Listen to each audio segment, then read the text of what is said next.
Seperti layaknya sebuah mobil yang membutuhkan bensin agar dapat berjalan, manusia pun membutuhkan makanan bagi tubuhnya. Makanan merupakan sumber energi utama bagi makhluk hidup.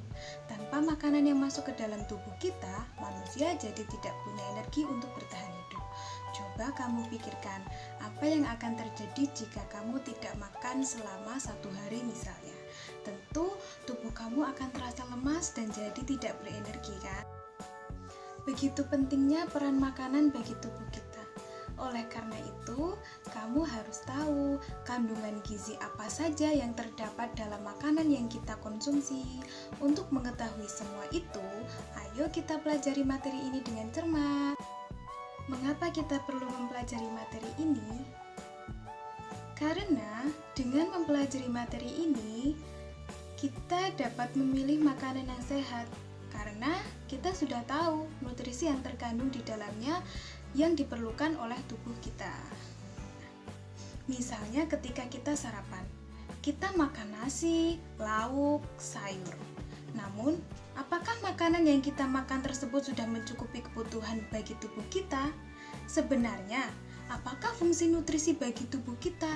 Bagaimana jika tubuh kita kekurangan atau kelebihan nutrisi tersebut? Yang tahu silahkan komen di bawah ya. Melalui makanan, manusia menjadi berenergi dan dapat melakukan aktivitas. Sejumlah energi yang dibutuhkan untuk mendukung aktivitas tubuh tentunya berbeda-beda pada setiap orang. Sebagai contohnya, kamu akan cenderung lebih cepat lapar ketika selesai melakukan olahraga dibandingkan jika kamu hanya duduk dan beristirahat. Hal ini terjadi karena pada saat kamu berolahraga, kalori yang dibutuhkan tubuhmu lebih banyak, sehingga pembakaran energi dari makanan yang kamu makan juga lebih cepat dibandingkan jika kamu hanya duduk dan beristirahat. Keseimbangan energi dapat terjadi ketika jumlah kalori yang masuk ke dalam tubuh melalui makanan sama dengan jumlah kalori yang dikeluarkan tubuh melalui proses metabolisme atau aktivitas-aktivitas otot. Dalam hal ini, maka berat badanmu akan cenderung tetap dan ideal. Namun, jika kalori yang masuk ke dalam tubuh melebihi kalori yang dikeluarkan, maka tubuhmu akan menyimpan kelebihan nutrisi tersebut dalam bentuk lemak pada jaringan tubuh. Hal inilah yang dapat membuat berat badanmu naik.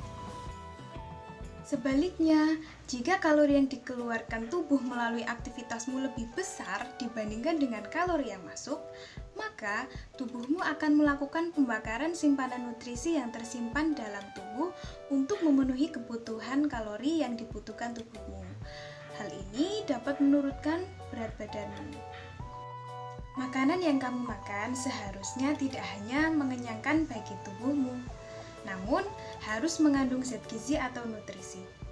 Nutrisi atau gizi adalah zat yang dibutuhkan makhluk hidup sebagai sumber energi, mempertahankan kesehatan, pertumbuhan, dan untuk berlangsungnya fungsi normal pada setiap jaringan dan organ tubuh.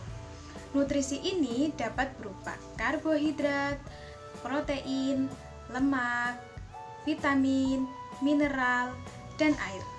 Mari kita bahas satu persatu ya. Yang pertama yaitu karbohidrat.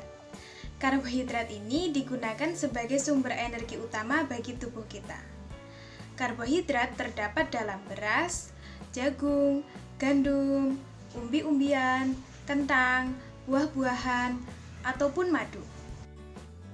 Selama proses pencernaan, karbohidrat akan dipecah menjadi molekul gula sederhana seperti glukosa. Bentuk gula sederhana inilah yang nantinya akan diserap oleh tubuh.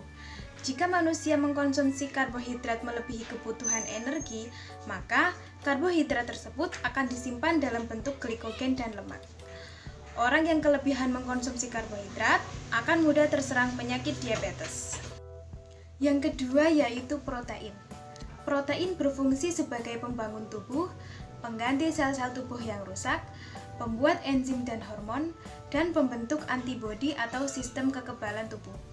Sumber protein dapat berasal dari hewan yang kita sebut sebagai protein hewani, contohnya daging, susu, ikan, telur, dan keju.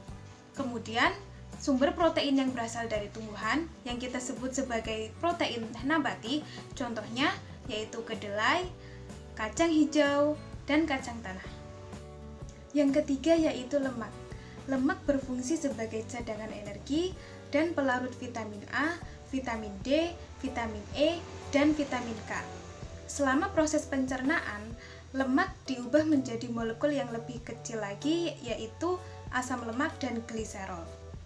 Kelebihan energi dari makanan yang kamu makan akan diubah menjadi lemak dan disimpan di dalam jaringan di bawah kulit. Berdasarkan struktur kimianya, dikenal terdapat lemak jenuh dan lemak tak jenuh. Lemak tak jenuh terdapat dalam minyak nabati serta lemak dalam biji-bijian. Sedangkan lemak jenuh terdapat dalam daging, susu, ataupun keju.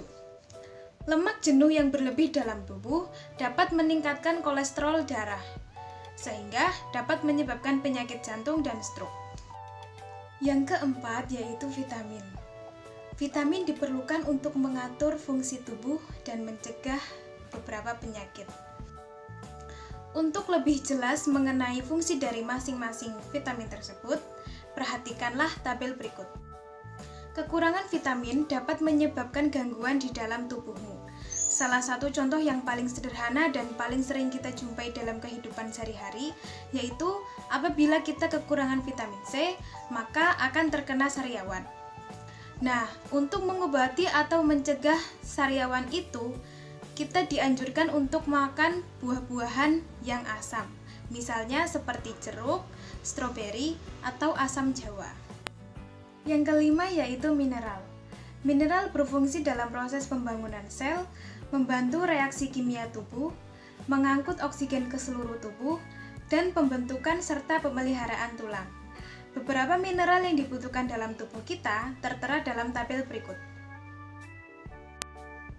Air dibutuhkan oleh tubuh sebagai pembentuk sel dan cairan tubuh, pengatur suhu tubuh, pelarut zat-zat gizi, dan pembantu proses pencernaan.